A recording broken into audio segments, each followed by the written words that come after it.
Hi friends, I haven't really jumped on to say hi today. It's day 5. We're starting to make our way to the south of Wales, and right now I'm at this place, and to be honest, I'm lost. I started off on this trail and it's supposed to go all the way around the estate, and I have no idea where I am.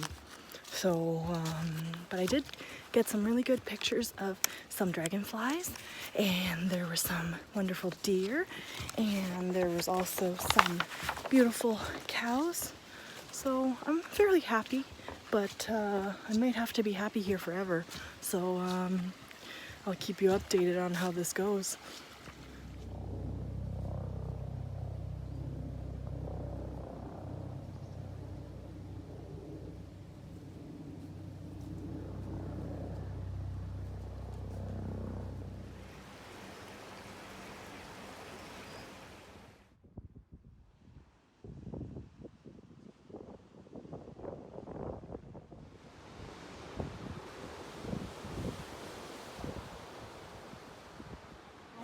I've already ordered.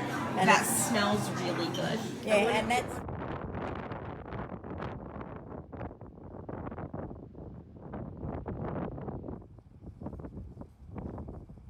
Apparently this castle is haunted by an ape.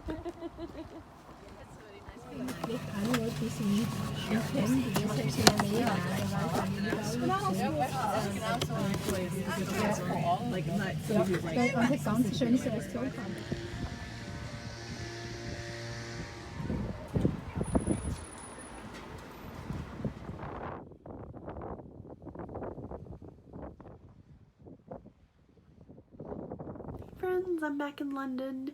I apologize because I haven't really been keeping up with the vlogs. I've been kind of feeling sick, so haven't had the energy to put them together at the end of the day. So this is me sort of wrapping up a few of them and saying thank you for, you know, your patience and for following along. I always appreciate that.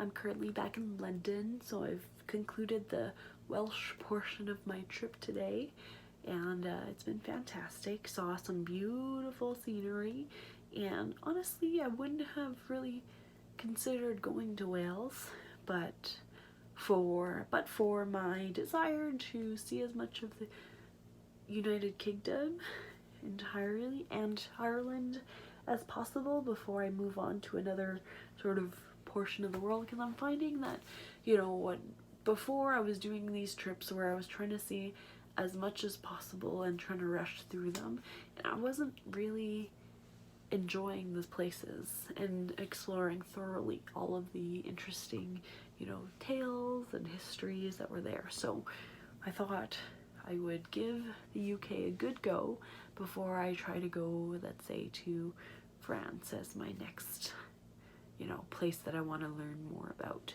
piece by piece. So I went to the Highlands in Scotland last time, and yeah, mainly in the Highlands and Isle of Skye. I still haven't done any of the Scottish Highlands, so that's still to be TBD. Went to Ireland a few years ago, but didn't really get a good sense of it because we spent a lot more time on transport than actually exploring the country. So I would like to, you know, go and do it properly again. So actually me and my mom are going in June, and then this time I wanted to see Wales, which is not really a place that a lot of people think to go, I think. So it's been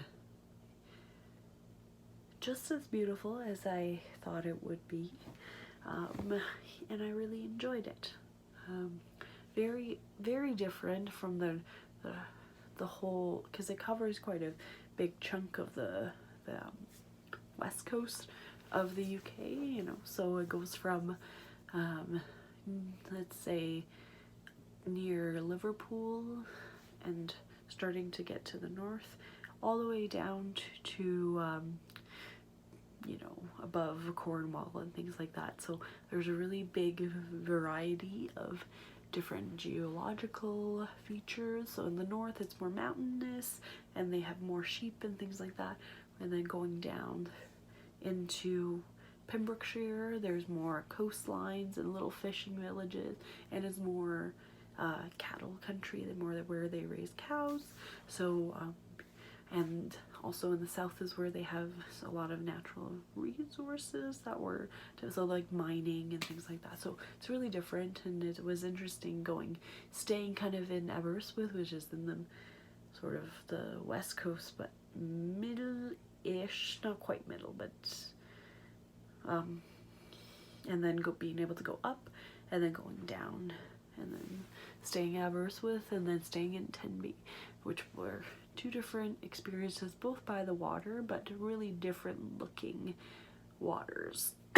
So Aberystwyth was, you know, more pebble beach. There was some sand, but, you know, it was more of a harbor, whereas Tenby was like a resort town, you know, beautiful white sand beaches. They had done it up, you know, there was palm trees, there's flowers everywhere, and yeah, so there's some islands off the coast as well. So very, very interesting place to see. I did end up cutting my trip short because I needed to get back to London to pick up the Walker Slater pants that I showed you a few days ago when I first arrived. So that led to a whole adventure, let's say. So I arrived in London today at 4:30, and I ended up forgetting my entire backpack. So not my luggage, but my carry-on backpack, which didn't have anything except my knitting and all the souvenirs I collected. So it's not anything. It's just nothing of monetary value, but a lot of sentimental value. And I left it on the train. I guess I was just too anxious because I needed to get to Watercurse later by a certain time, and so anyway, and then there was the crowds, and so one of my least favorite things about coming into a humongous city like London is, excuse me, is I just don't like crowds, which I think is the case for a lot of people. So yeah, I was under a lot of stress. Ended up forgetting my backpack, got halfway across the city before I realized I was feeling a bit light.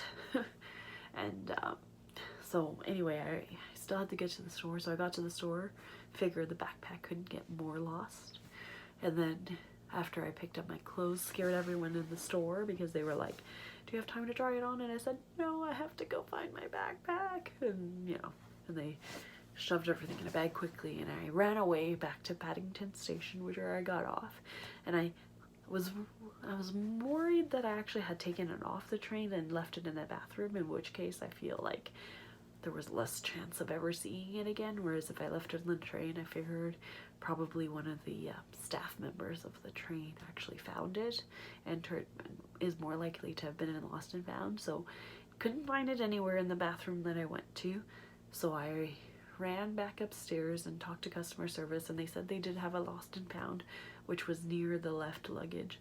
So I went in there, but the man that was there was not very helpful, which is not his fault. He basically said that the lost and found was closed as of 5 o'clock, and it was already like 6:30, and even though he like physically could see all of the luggage that was there, it was against the rules. Like, he had no access to whatever system was available to help him search for the bag. So anyway, I was still panicking, and because it was all sentimental stuff, I was starting to give up on the idea of ever finding this bag, and thought maybe I should just buy a new backpack. But I thought I would give it one more try. I went to customer service again, talked to a different person, and just explained the situation. Like, I'm an idiot, I forgot my bag, and it just has all of my stuff I collected over my travels, and it would be really sad if I lost it, and I don't have another opportunity since I'm leaving back to Canada soon. And so she seemed very sympathetic and said, and I said, you know, that the man had mentioned that, you know, the person responsible for lost and found left, and he could not help me in any way.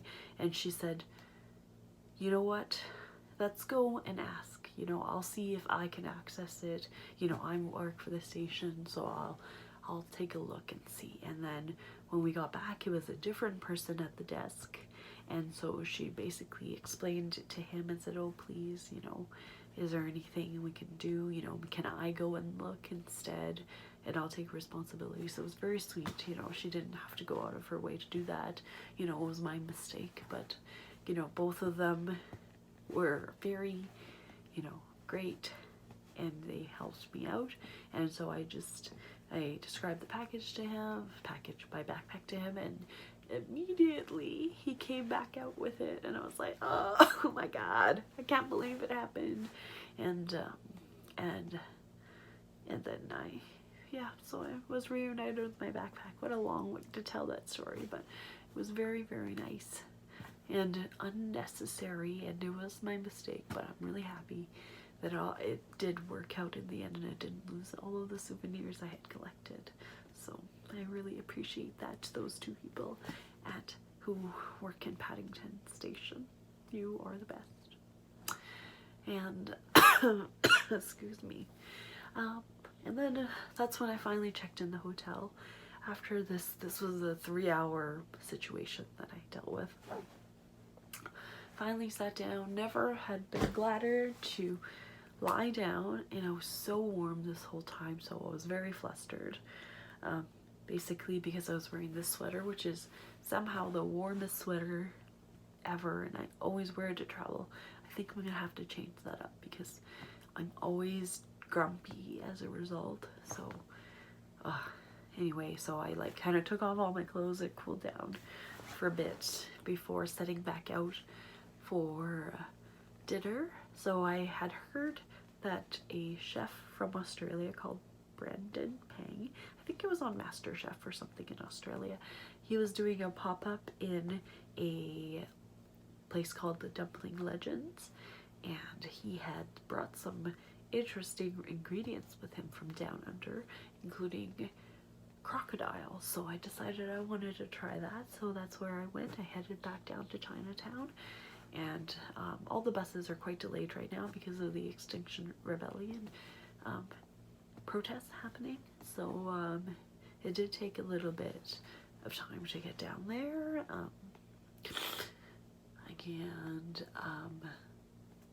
Yeah, it tasted like pork, I think, to me. It was very, you know, you could tell it was very muscular, and so it was short, muscle. I think that's what I had watched a documentary at one point which said the reason why we think everything tastes like chicken or tastes like, you know, the meats that we know is because of the length of the muscles in the animals. So if it had a similar texture, it's because it's either the same, you know, like fattiness or more muscular, more lean, etc. So yeah, it tasted like pork to me. Maybe a bit more gamey, but yeah, it was pretty good. And then after, grabbed a bubble tea from a chain that started in Taiwan, so that was nice. So that was my evening in London. I'm back here just for tonight. Tomorrow morning I'm gonna set off for the next portion of my trip, which is a 3-day tour, also through Rabbie's, where I'm going to the Isle of Wight. So I have, you know, I think the first day we just go directly to the ferry, and then we go to the island, staying in Shanklin for the night. I think that, yeah, I hope I'm not saying the name of the hotel like it's the city, but I think it's Shanklin. And then the second day, you know, we explore Isle of Wight, and then the third day we start to head back and have an opportunity to explore southern England a little bit, including the you know, Sapphire Gin place, which is, you know, gonna get some samples. So that, all of that should be lots of fun. Thank you so much for joining me, and again for your patience since I haven't really put up any videos. And I will see you tomorrow, but maybe not in real time. You can find me as usual on the other social medias, Books and Cables on Ravelry and Instagram. You can find me on my blog at knittightly.com. You can also support the channel if you'd like by buying me a coffee through the link in the description. So I will leave it there, and I'll talk to you another time. Bye bye.